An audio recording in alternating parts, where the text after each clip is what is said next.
Pada perdagangan hari ini Kamis 23 Januari, analis memperkirakan pergerakan indeks harga saham gabungan IHSG akan menguat.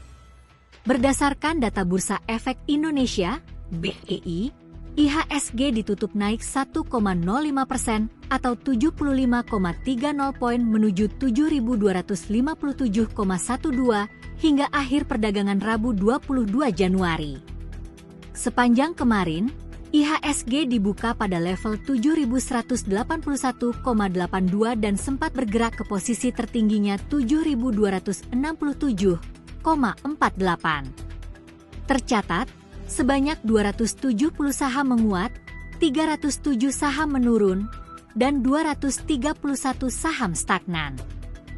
Kapitalisasi pasar alias market cap mencapai 12.649,95 triliun rupiah.